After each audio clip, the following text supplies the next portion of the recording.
With all eyes on election integrity and voter fraud issues in other states like Pennsylvania, Nevada, so on and so forth, many people don't realize that this cycle here in Texas, we had a lot of issues of our own.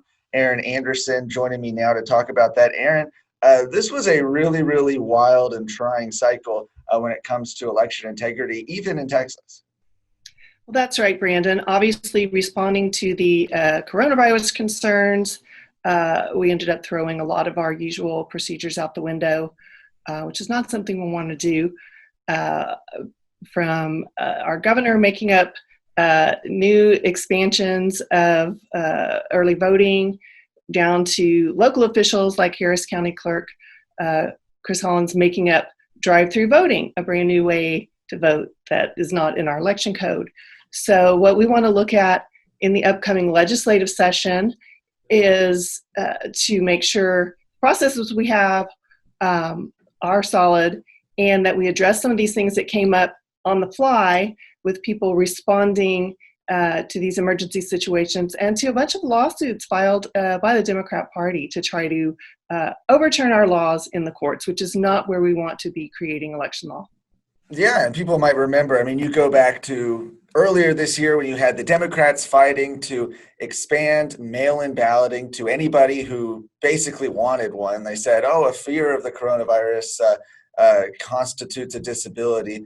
Courts didn't uphold that one, but I think there was enough confusion that you probably had a big increase in people who probably weren't properly authorized, I guess, to vote by mail. But you mentioned this drive-through voting issue in Harris County. This is something that the legislature specifically does not authorize, and yet they went ahead and did it. And we talked about this earlier. It doesn't even look like it necessarily helped all that much. Well, that's right, Brandon. We had reports from people on the ground, and I've got an article up from a Harris County election judge, Felicia Cravens, who gave a lot of great observations on the ground of how people were reacting to some of the new rules and what it means for us going forward, how we want to tighten those up. But drive-through voting, again, part of that was based on fear of the coronavirus and keeping a distance.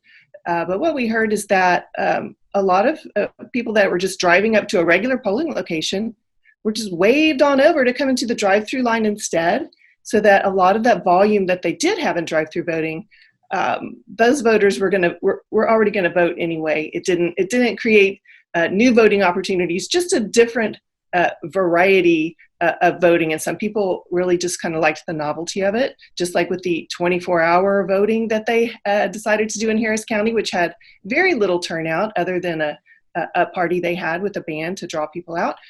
So it didn't really increase the numbers all that much, and we're not sure it really increased the safety and security of the process. There's questions whether drive-through voting is safer even in these coronavirus times. But the big point being, the takeaway is that the legislature needs to be making these rules. We don't need to be having our election laws overturned in the courts, by Democrat litigants, or on the ground, on the fly, by local election officials who reportedly were kind of changing the rules throughout the early voting process as well. And that's what was interesting to read. You mentioned that article. We'll drop that down in the links here, talking about exactly what these people were going through. And literally, she explains that at just about every day there was a new directive. Sometimes these directives, only things that people working the polls could actually see. We have a very specific set of processes for a good reason, to keep our elections secure. And, I think the biggest issue, as you mentioned, that we saw is just you have courts coming in and changing them on the fly. It's tough to say what it did in Texas this cycle, but no doubt, I think those issues, and we've seen all those lawsuits, as well as the stuff happening on the national stage right now, is bringing the issue of election integrity to the front of a lot of people's minds. It's a top priority of the Republican Party of Texas. What do you expect that you could kind of look for as the legislature starts up again in January? Well, you make up a great point that election integrity was on Texans' minds before this presidential election unfolded and showed even more areas of concern. But we always have the same areas that we're looking at when we're looking at keeping our elections we want it to be secure, accurate, and transparent. And so we're looking at, from the voter registration process, keeping our voter rolls clean and accurate. We're going to see some legislation filed on that, and we already have some of that filed. We're going to see talking about the in-person voting process. What exactly does curbside voting mean? Does it mean you can drive up in your car through a tent? How do we keep that process secure when people are wheeling around baskets full of ballots from the parking lot into the building? The mail ballot process, which has been a continual issue, we've tightened up some of that. We want a better security. We're going to be, again, dealing with some of these lawsuits that we talked about. They didn't go away. Some of them are just put on hold. So we'll need to be following up really in the legislature rather than letting the courts dictate our rules, whether it's with verifying the signatures on our mail ballots, whether we're going to want to add another ID component, whether we're going to talk about using the disability checkbox on the mail ballot applications. That's where we've seen a lot of the voter fraud going on with the ballot harvesters, unlawfully checking that box for voters.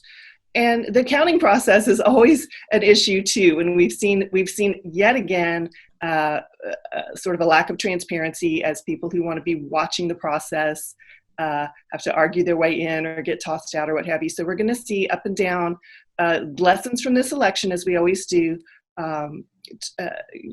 be talked about in the legislative session, how we can tighten up these rules and procedures and make our elections more secure and accurate, so people can have confidence in the results. And that's what we want. We want people to go away from the election, whether your candidate won or lost, you want to feel confident that it was well run, secure, and that the results are accurate.